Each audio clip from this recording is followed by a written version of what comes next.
Musim Pilkada Serentak 2020 baru dimulai. Tentu harus diingat kembali kesepakatan awal ketika akhirnya diputuskan Pilkada itu mesti tetap dijalankan di tengah masa pandemi COVID-19. Pandemi telah memaksa pemerintah memundurkan waktu pemungutan suara Pilkada 2020 dari 23 September ke 9 Desember 2020 demi memberi waktu bagi Komisi Pemilihan Umum mempersiapkan protokol kesehatan yang harus diterapkan pada tiap tahapan pelaksanaannya. Protokol inilah yang mesti dijaga oleh peserta pilkada dan pendukungnya. Tentu juga sudah disepakati, kesuksesan Pilkada Serentak 2020 adalah demokratis dan aman. Aman dari gangguan keamanan dan ketertiban masyarakat dan juga aman dari sisi kesehatan.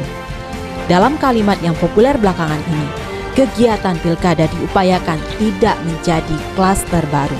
Untuk menjaga pelaksanaan tahapan pilkada sesuai dengan regulasi penerapan protokol kesehatan yang ketat, Komisi Pemilihan Umum meningkatkan pengawasan dan memperketat aturan protokol kesehatan untuk para pasangan calon bupati dan wakil bupati Pilkada Sumsel 2020. Pada hari kedua pendaftaran pasangan calon bupati dan wakil bupati dari Oku Selatan, pasangan petahana calon bupati dan wakil bupati Oku Selatan, Popo Ali dan Solihin mendaftarkan diri ke KPU Oku Selatan. Di hari kedua penyerahan dokumen pendaftaran bakal paslon bupati dan wakil bupati Kabupaten Ogan Ilir tahun 2020 dihadiri oleh bakal pasangan calon Panca Wijaya Akbar dan Ardani beserta rombongan 9 partai pengusung yaitu Nasdem, Perindo, Berkarya, PKS, P3, PKB, Gerindra, Demokrat, dan PAN.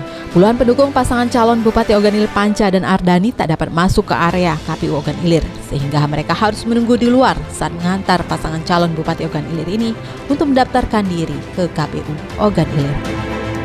Menerima satu bakal pasangan calon seperti kemarin juga satu dan hari ini satu dan dinyatakan diterima. Pasangan calon atas nama? Pasangan calon atas nama bakal calon Bupati Akbar Wijaya Panca Wijaya Akbar dan bakal wakil Bupati Ardani SH. Sejauh ini udah berapa calon Bu yang daftar? Sampai detik ini baru 2 calon. 2 bakal pasangan calon yang sudah mendaftar di KPU Kabupaten Ogan Ilir. Oke, tidak ada gambaran lagi itu? Bisa, belum ada? Belum ada konfirmasi dari pimpinan partai yang belum mendaftar. Untuk verifikasi partai Bu, berapa partai Bu? Verifikasi keabsahan ini persyaratan dukungan. Untuk pasangan calon hari ini diusung oleh 9 partai politik. Tadi kan ada partai Berkarya Bu. Kemarin juga ada partai Berkarya. Tes pasangan calon ini akan dilakukan verifikasi oleh KPU Kabupaten Ogan Ilir sampai dengan tanggal 12 September. Kita bersama-sama deklarasi dan setelah deklarasi maka kita juga bersama-sama menuju KPU Ogan Ilir untuk mendaftarkan calon bupati dan wakil bupati pasangan Panca Ardani. Jadi saya alhamdulillah ini insya Allah proses ini selesai dan juga saya harap nanti mengajak masyarakat 9 Desember nanti mari kita bersama-sama mengganti bupati dengan cara yang konstitusional. Untuk pemberkasan 9 partai sudah hadir juga semua ketua dan juga sekretaris partai yang langsung mengantarkan pasangan Panca Ardani ke KPU Ogan Ilir. Alhamdulillah semua berkas lengkap. Jadi tinggal menunggu penetapan ya nanti? Ya siap, mungkin nanti tanggal 23 September ya kita datang lagi untuk penetapan dari KPU Kabupaten Ogan Ilir. Kan berdasarkan Tahu semua banyak pemerintahan sekarang melakukan maladministrasi. Saya dengar dari berita ya. Ya saya rasa pertama-tama yang paling banyak itu dari berbagai aspek tentunya. Tapi yang paling penting itu dari segi birokrasi sendiri.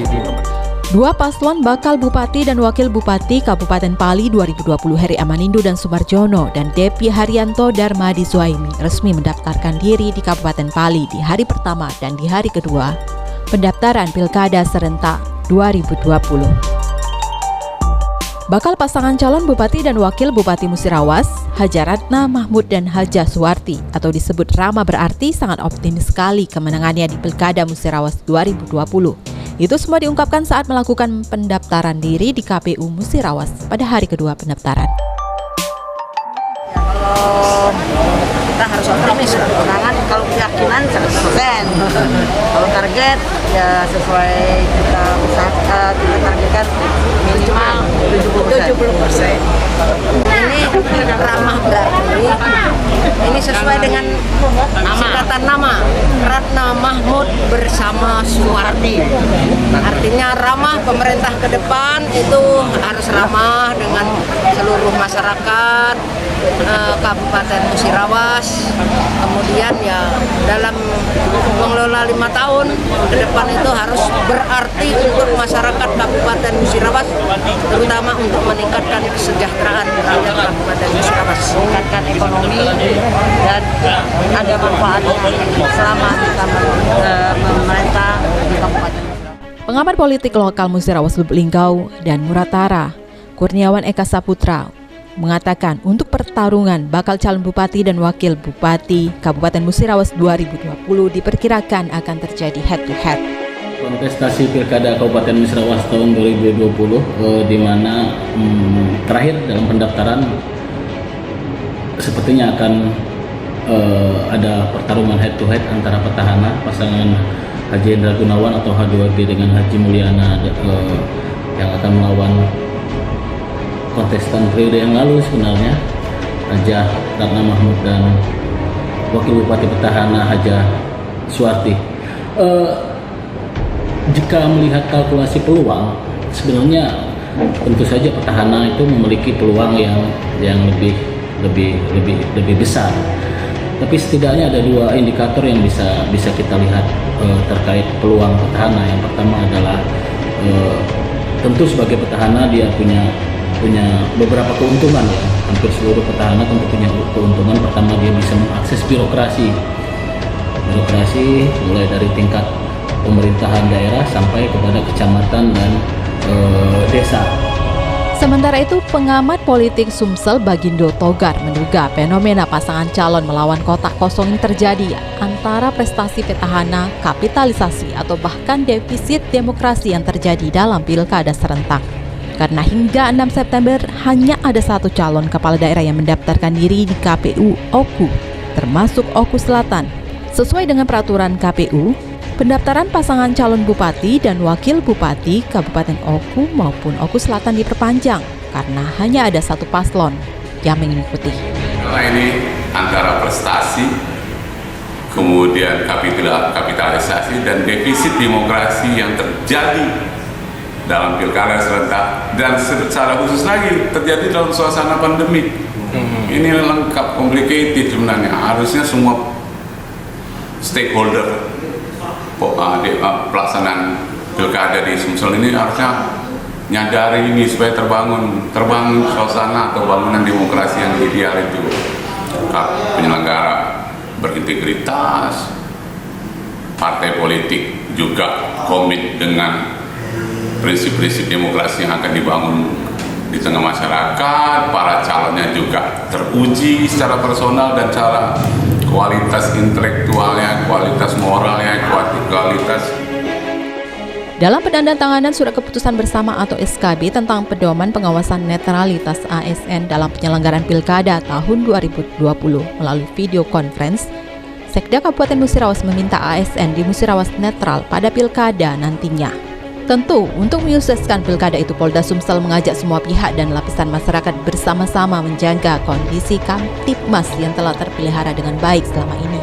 Dengan Kamtibmas yang kondusif, pelaksanaan pilkada bisa berlangsung dengan aman, damai, dan menghasilkan kepala daerah sesuai dengan keinginan mayoritas masyarakat. Ada pegangan umum protokol kesehatan yang mudah diingat bagi peserta pilkada, yaitu dilarang berkampanye yang menimbulkan kerumunan, mengutamakan kampanye menggunakan media daring, pertemuan dilarang melebihi 40% dari kapasitas ruangan, selalu menjaga jarak dan menggunakan masker serta pelindung wajah. Kesepakatan itu perlu diungkapkan kembali mengingat munculnya sejumlah fakta yang beberapa hari belakangan membuat sejumlah kalangan bereaksi dengan gusar karena tahap pendaftaran peserta ke Komisi Pemilihan Umum Daerah ternyata diikuti oleh maraknya kerumunan orang. Padahal, mencegah kerumunan orang merupakan satu dari beberapa protokol kesehatan yang harus dijalankan